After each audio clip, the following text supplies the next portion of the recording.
Our motivations are unbelievably interesting. I mean, I've been working on this for a few years, and I just find the topic still so amazingly engaging and interesting. So I want to tell you about that. The science is really surprising. The science is a little bit freaky, okay? We are not as endlessly manipulable and as predictable as you would think. There's a whole set of unbelievably interesting studies. I want to give you two that call into question this idea that if you reward something, you get more of the behavior you want. If you punish something, you get less of it. So let's go from London to the mean streets of Cambridge, Massachusetts, in the northeastern part of the United States. And let's talk about a study done at MIT, Massachusetts Institute of Technology. Here's what they did. They took a whole group of students, and they gave them a set of challenges. Things like memorizing strings of digits, solving word puzzles, other kinds of spatial puzzles, even physical tasks like throwing a ball through a hoop. Okay, they gave them these challenges, and they said to incentivize their performance, they gave them 3 levels of rewards. Okay? So if you did pretty well, you got a small monetary reward. If you did medium well, you got a medium monetary reward. And if you did really well, if you were one of the top performers, you got a large cash prize. Okay? We've seen this movie before. This is essentially a typical motivation scheme within organizations, right? We reward the very top performers, we ignore the low performers, and the other folks kind of in the middle. Okay, you get a little bit. So what happens? They do the test, they have these incentives. Here's what they found out. 1, as long as the task involved only mechanical skill, bonuses worked as they would be expected. The higher the pay, the better their performance. Okay, that makes sense. But here's what happens. But once the task called for even rudimentary cognitive skill, a larger reward led to poorer performance. Now, this is strange, right? A larger reward led to poorer performance? How can that possibly be? Now, what's interesting about this is that these folks here who did this are all economists, 2 at MIT, 1 at the University of Chicago, 1 at Carnegie Mellon, okay, the top tier of the economics profession. And they're reaching this conclusion that seems contrary to what a lot of us learned in economics, which is that the higher the reward, the better their performance. And they're saying that once you get above rudimentary cognitive skill, it's the other way around. Which seems like this kind of, the idea that these rewards don't work that way seems vaguely left-wing and socialist, doesn't it? It's kind of this kind of weird socialist conspiracy. For those of you who have those conspiracy theories, I want to point out the notoriously left-wing socialist group that financed the research, the Federal Reserve Bank. So this is the mainstream of the mainstream coming to a conclusion that's quite surprising. Seems to defy the laws of behavioral physics. So this is strange. It's strange finding. So what do? They say, this is freaky.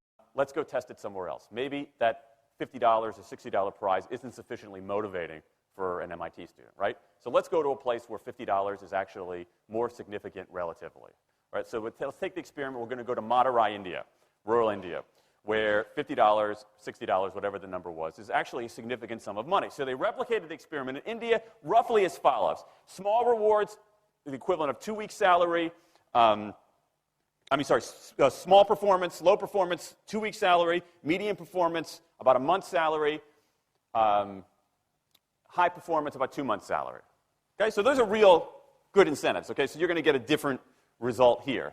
Well, what happened, though, was that the people offered the medium reward did no better than the people offered the small reward. But this time around, the people offered the top reward. They did worst of all. Higher incentives led to worse performance. What's interesting about this is that it actually isn't all that anomalous. This has been replicated over and over and over again by psychologists, by some extent by sociologists, and by economists, over and over and over again. For simple, straightforward tasks, those kinds of incentives, if you do this, then you get that, they're great. For tasks that are algorithmic, set of rules where you have to just follow along and get a right answer, if-then rewards, carrots and sticks, outstanding. But when the task gets more complicated, when it requires some conceptual, creative thinking, those kinds of motivators demonstrably don't work. In fact, money is a motivator at work, but in a slightly strange way. If you don't pay people enough, they won't be motivated.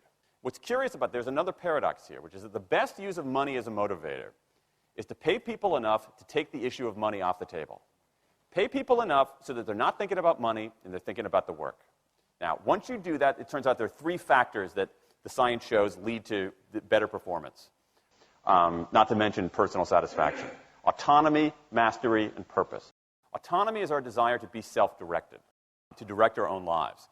Now, in many ways, traditional notions of management run afoul of that. Management is great if you want compliance, but if you want engagement, which is what we want in the workforce today as people are doing more complicated, sophisticated things, self-direction is better. Let me give you some examples of this, of almost radical forms of self-direction in the workplace that lead to good results. Let's start with this company right here, Atlassian, an Australian company. It's a software company, and they do something really cool. Once a quarter, on a Thursday afternoon, they say to their developers, for the next 24 hours, you can work on anything you want. You can work on it the way you want. You can work on it with whomever you want. All we ask is that you show the results to the company at the end of those 24 hours in this fun kind of meeting, not a star chamber session, but this fun meeting with beer and cake and fun and other things like that. It turns out that that one day of pure, undiluted autonomy has led to a whole array of fixes for existing software, a whole array of ideas for new products that otherwise had never emerged. One day. Now, this is not an if-then incentive. This is not the sort of thing that I would have done 3 years ago before I knew this research. I would have said, you want people to be creative and innovative? Give them a freaking innovation bonus. If you can do something cool, I'll give you $2,500. They're not doing this at all. They're essentially saying, you probably want to do something interesting. Let me just get out of your way. One day of autonomy produces things that had never emerged. Okay, let's talk about mastery. Mastery is our urge to get better at stuff. We like to get better at stuff. This is why people play musical instruments on the weekend. You got all these people who are acting in ways that seem irrational economically. They play musical instruments on weekends. Why? It's not going to get them a mate. It's not going to make them any money. Why are they doing it? Because it's fun, because you get better at it, and that's satisfying. Go back in time a little bit. I imagine this if I went to my first economics professor, a woman named Mary Alice Schulman, and I went to her in 1983 and said, Professor Schulman, can I talk to you after class for a moment? Yeah. I got this inkling. I got this idea for a business model. I just want to run it past you. Here's how it would work. You get a bunch of people around the world who are doing highly skilled work, but they're willing to do it for free and volunteer their time, 20, sometimes 30 hours a week. Okay, she's looking at you somewhat skeptically there. Oh, but I'm not done. And then what they create, they give it away rather than sell it. It's going to be huge. I mean, she truly would have thought I was insane. Okay, it seemed to fly in the face of so many things. But what do you have? You have Linux powering 1 out of 4 corporate servers in Fortune 500 companies, Apache powering more than the majority of web servers, Wikipedia. What's going on? Why are people doing this? Why are these people, many of whom are technically sophisticated, highly skilled people who have jobs?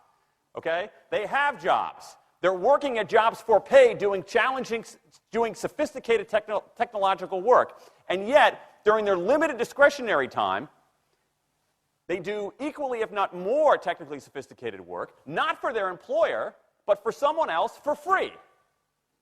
That's a strange economic behavior. Economists who look into it, why are they doing this? It's overwhelmingly clear. Challenge and mastery, along with making a contribution. That's it.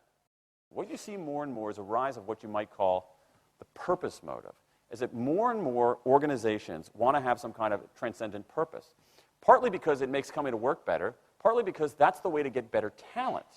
And what we're seeing now is, in some ways, when the profit motive becomes unmoored from the purpose motive, bad things happen. Bad things ethically sometimes, but also bad things just like not good stuff, like crappy products, like lame services, like uninspiring places to work.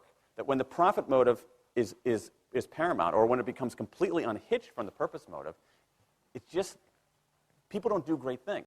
More and more organizations are realizing this and sort of disturbing the categories between what's profit and what's purpose. And I think that actually heralds something interesting. And I think that organizations that are flourishing, whether they're profit, for profit, or somewhere in between, are animated by this purpose motive. Let me give you a couple of examples. Here's the founder of Skype. He says, our goal is to be disruptive, but in the cause of making the world a better place. Pretty good purpose. Here's Steve Jobs. I want to put a ding in the universe. All right? That's the kind of thing that might get you up in the morning and racing to go to work. So I think that we are purpose maximizers, not only profit maximizers. I think the science shows that we care about mastery very, very deeply. And the science shows that we want to be self-directed. And I think that the big takeaway here is that if we start treating people like people and not assuming that they're simply horses, slower, smaller, better-smelling horses, if we get past this kind of ideology of carrots and sticks and look at the science, I think we can actually build organizations and work lives that make us better off, but I also think they have the promise to make our world just a little bit better.